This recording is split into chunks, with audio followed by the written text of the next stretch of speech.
ಯಾವ್ಯಾವ ಓವರ್ ನಡೆಯಿಲ್ಲ ಯಾರ್ಯಾರು ಆಂದೋಲನ ಮಾಡಿದ್ರು ಆ ಮಾಹಿತಿ ಸರ್ ನೀವು ಆ ಕ್ಷಣದಲ್ಲಿ ನಿಮ್ಗೆ ಸಂಬಂಧಪಟ್ಟ ನೀವು ಜೈಲಿಗೆ ಫೋನ್ ಮಾಡಿದ್ರೆ ಚೆಕ್ ಅಂತ ಮಾಹಿತಿ ಅಲ್ಲಿ ಸರ್ ನೀವಂದಾಗ ಪ್ರಕಾಶನ ಅಂದಾಗ ಆ ರೈತ ಒಂದು ಕಂಪ್ಲೇಂಟೇ ಮಾಡಬೇಕಾಗಿಲ್ಲ.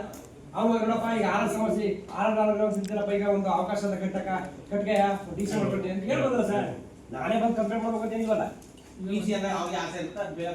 ಈಗ ಉದಾಹರಣೆ ಸರ್ ತಹಶೀಲ್ದಾರ್ ಸರ್ ಅದಕ್ಕೆ ಆ ಕಾರಣದಿಂದ ಅಲ್ಲಿ ಹೋಗಿದ್ದೆ. ಆಗಲಿ ಸರ್, ಈ ವಿಚಾರ ಪ್ರಸ್ತಾಪ ಮಾಡಲಿಕ್ಕೆ ಇಚ್ಛೆ ಪಡ್ತೀನಿ ಸರ್. ತಾವೇ ಇದ್ರಿ ಇದ್ರಿ 25 HP ಟ್ರಾನ್ಸ್ಫರ್ಗಳನ್ನು ಪ್ರತಿಯೊಂದು ಎಲ್ಲೆಲ್ಲಿ ಸಮಸ್ಯೆ ಆಗಿದೆ ಅಲ್ಲಲ್ಲಿ ಅಳವಡಿಕೆ ಮಾಡಬೇಕು ಅಂತ ಹೇಳಿ ಎಲ್ಲೆಲ್ಲಿ ಎಸ್ಟಿಮೇಟ್ ಮಾಡ್ತಾರೆ ಅಲ್ಲೆಲ್ಲ TCಗಳನ್ನ ಕೊಡಿಸೋದು, ಕೆಲವೊಂದು ಕೊಡಿಸ್ರಿ ಕೆಲವೊಂದು ಕೊಡಿಸ್ರಿ. ಇವತ್ತೇನಾಗ್ತದೆ, ಏನು ಅಕ್ರಮ ಸಕ್ರಮ ಯೋಜನೆ ಮರುಸ್ಥಾಪನೆ ಆಗ್ತು, ಇವಾಗ 25 HP ಪ್ರತಿಯೊಂದು ಟ್ರಾನ್ಸ್ಫಾರ್ಮರ್ಗಳನ್ನ ಅಳವಡಿಸಿದ್ದೀವಿ. ಇವಾಗ ಏನಾಗಿದೆ, ಅಲ್ಲಿ 4 ಜನ 5 ಜನ ಹೇಳ್ಕೊಂಡಿದ್ದಾರೆ ನಾವು RR ನಂಬರ್ ಕೊಡ್ಲಿಕ್ಕೆ ಆಗಲ್ಲ ಅಂತ ಹೇಳ್ತಾ ಇದ್ರಿ.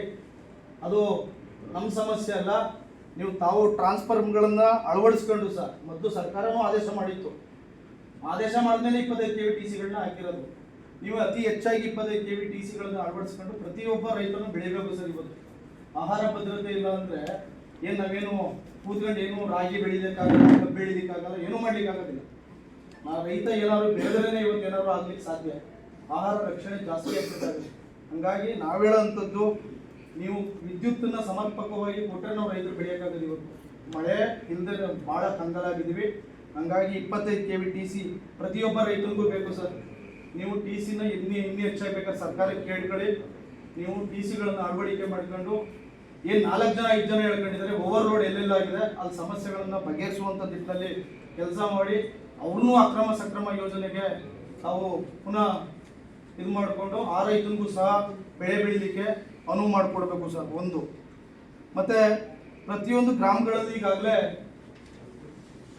ಪ್ರತಿಯೊಂದು ಗ್ರಾಮಗಳಲ್ಲೂ ಸಹ ಕಂಬಗಳು ದುಸ್ಥಿತಿಯಲ್ಲಿವೆ ಸರ್. ಬಹಳ ಪ್ರಾಣಾಪಾಯಗಳಾಗ್ತದೆ, ಪರಿಸರ ಭಾಳ ನಾಶ ಆಗ್ತದೆ. ರಸ್ತೆಗಳಲ್ಲಿ ಇರ್ತಕ್ಕಂಥ ಎಲ್ಲ ಗಿಡಗಳ ಮೇಲೆ ಈಗ ಲೈನ್ ಇದೆ. ಇಬ್ಬರು ಹೊಂದಾಣಿಕೆಗೆ ಹೋಗ್ಬೇಕು. ಹೊಂದಾಣಿಕೆಗೆ ಹೋಗಿ ಇಲ್ಲ ಗಿಡ ಇರಬೇಕು ಇಲ್ಲ ಕರೆಂಟ್ ಇರಬೇಕು. ಒಂದು ಸಣ್ಣ ಸಣ್ಣ ಗಿಡ ಈಗ ನಿಮ್ಮದು ಲೈನ್ ಇರೋ ಕಡೆನೇ ಅವರು ಹಾಕ್ತಾರೆ, ಕೆಳಗಡೆ ಗಿಡ ಹಾಕ್ಬಿಡ್ತಾರೆ. ಅವ್ರಿಗೆ ನೀವು ಇಷ್ಟು ಗಿಡ ನೆಡಬೇಕು ಅಂತ ಸರ್ಕಾರದಿಂದ ಒತ್ತಡ ಇರ್ತದೆ. ಒತ್ತಡ ಇದ್ದಾಗ ಅವರೆಲ್ಲ ನೆಟ್ಬಿಡ್ತಾರೆ. ಅವ್ರು ನೆಟ್ಟಿದಾಗ ಇನ್ನೊಂದು 3-4 ವರ್ಷದಲ್ಲಿ ನೀವು ಕಟಿಂಗ್ ಮಾಡ್ತೀರ. ನಷ್ಟ ಆಗೋದು ಯಾರಿಗೆ? ಈ ದೇಶದ ಜನತೆಗೆ, ರೈತರಿಗೆ, ಪರಿಸರಕ್ಕೆ. ಇದನ್ನು ಇಬ್ಬರು ಹೊಂದಾಣಿಕೆಗೆ ಹೋಗ್ಬೇಕು. ಹೊಂದಾಣಿಕೆಗೆ ಹೋಗಿ ಇಲ್ಲಿ ಲೈನ್ ಅವರು ಕೇಳ್ಬೇಕು ನಿಮ್ಮನ್ನು, ನೀವು ಅವ್ರನ್ನ ಮಾತುಕತೆಯಲ್ಲಿ ವ್ಯವಹಾರ ಮಾಡಿಕೊಂಡು ಲೈನ್ಗಳು ಹಾಕ್ಬೇಕು. ಅವರು ಗಿಡ ನೆಡಬೇಕು. ಈಗ ನೋಡಿ ಎಲ್ಲ ಕಡೆನೂ ಇನ್ನೇನು ತಾಗ್ತಾವೆ. ಈಗ ಎಲ್ಲ ಕಡೆ ಗಿಡ ಹಾಕೋರು ಇನ್ನೇನು ತಾಗ್ತಾವೆ. ಅದನ್ನು ಈಗ ನೀವು ವಿಧಿ ಇಲ್ಲ ಕಟ್ ಮಾಡಲೇಬೇಕು. ಹಣ ಎಷ್ಟು ನಷ್ಟ ಆಯಿತು, ಯಾರ್ದು? ಜನರದು ತೆರಿಗೆ ಹಣ. ನೀವು ಅಂತೀರ ನಮ್ಮದು ತೆರಿಗೆ ಅಂತೀರ. ನೀವು ತೆರಿಗೆ ನೀವು ಕಟ್ತಿದ್ದೀರಿ, ನೀವು ಸಂಬಳ ತಗೋತಿದ್ದೀರಿ. ನಾವು ತೆರಿಗೆ ಕಟ್ತೀವಿ. ನಾವು ನಮ್ಗೇನಾರು ಬೇಕಂದ್ರೆ ನಾವು ಹೋರಾಟ ಮಾಡಬೇಕು. ಇಲ್ಲ ಇಲಾಖೆಗೂ ಸಹ ಸಂಬಂಧಪಟ್ಟ ಮಾಹಿತಿ ಸಹ ಪಟ ಕೊಡ್ಬೋದು. ಎಲ್ಲ ರಘುವರ್ಷ ಅವರು ಎಷ್ಟು ಕೆರೆ ಇದ್ದವ್ರು ಸಾಹಿತ್ಯದವರು ಪದಾರ್ಥ ಎಷ್ಟು ಸಾವಿರ ಕೋಟಿ ಕಥೆ ಆಗಿಲ್ಲ, ಎಷ್ಟು ಸಾವಿರ ಇಲ್ಲಿದ್ದವರು ಪದಾರ್ಥ ಮಾಹಿತಿ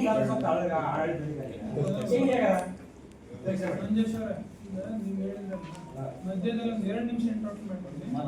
ನಮ್ಮ ವ್ಯವಸ್ಥೆನೂ ಹೇಳ್ತೀನಿ, ನಂತರ ನಿಮ್ದು ಮುಂದುವರ್ಸ. ಈಗ ಅವ್ರಿಗೆ ಹೆಂಗೆ ಎಕ್ಸ್ಪೆಕ್ಟ್ ಮಾಡಿದ್ರಿ, ಅವರ ಇಲಾಖೆಗೂ ಮಾಡ್ತಾರೆ. ನಮ್ಮ ಇಲಾಖೆಯಿಂದ ನೀವು ಹೇಳಿದಂಗೆ ಪ್ರತಿ ಸೆಕ್ಷನ್ ಆಫೀಸರ್ ಕೂಡ ಅವರು ಎಷ್ಟು ಟ್ರಾನ್ಸ್ಫಾರ್ಮರ್ ಬರುತ್ತೆ, ಎಷ್ಟು. ಆಮೇಲೆ ಇನ್ನೊಂದು ತುಂಬ ಲೈನೆಲ್ಲ ಜೋಸ್ಕೊಂಡಿದೆ. ಪ್ರಕಾಶ್ ನಗರ ಸುರಭಿ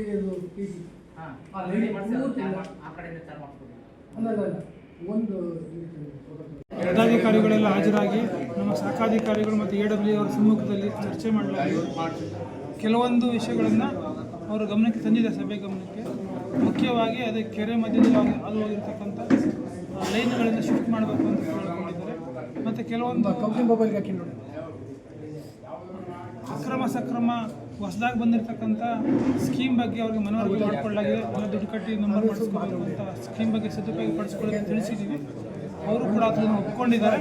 ನಾವು ಹಲವಾರು ಕೆಲಸಗಳನ್ನು ಮಾಡಿದ್ದೀವಿ. ಇನ್ನು ಮುಂದೆ ಕೂಡ ಇರತಕ್ಕಂಥ ಅವರು ಏನೇನು ಗಮನಕ್ಕೆ ತಂದಿದ್ದಾರೆ ಅದನ್ನು ನೋಟ್ ಮಾಡ್ಕೊಂಡಿದ್ದೀವಿ. ಕಾಲಮಿತಿ ಒಳಗಡೆ ಮಾಡ್ಕೊಡ್ತೀವಿ ಅಂತ ಹೇಳಿ ತಿಳಿಸಿದ್ದೀವಿ. ಅಷ್ಟು ಹೇಳಿ ಈ ಸಭೆಯನ್ನು ಮುಕ್ತಾಯ ಮಾಡಿದ್ದೀವಿ. ಸರ್, ಈಗ ರಾತ್ರಿ ರೈತರು ವಿದ್ಯುತ್ ಬೇಕು ಅಂತ ಒಂದು ಬೇಡಿಕೆ ಇದೆ ಸರ್. ನಮ್ಮ ತಾಲೂಕಿನಲ್ಲಿ ಕಳೆದ 6-7 ವರ್ಷದ ಹಿಂದೆ ನಿರಂತರ ಜ್ಯೋತಿ ಆಗಿರೋದ್ರಿಂದ single phase supply night time ಕೊಡ್ತಾ ಇಲ್ಲ. ಅದನ್ನು ಅವರು ಹೇಳಿದ್ದಾರೆ, ಅದನ್ನು ಪರಿಶೀಲನೆ ಮಾಡ್ತೀವಿ ಅಂತ ಹೇಳಿದ್ವಿ. ಈವ್ನಿಂಗಲ್ಲಿ ಸಿಂಗಲ್ ಫೇಸ್ ಕೊಡ್ತೀವಿ, ಅದನ್ನು ಮೇಲ್ಮಟ್ಟದಲ್ಲಿ ಡಿಸ್ಕಸ್ ಮಾಡ್ತೀವಿ.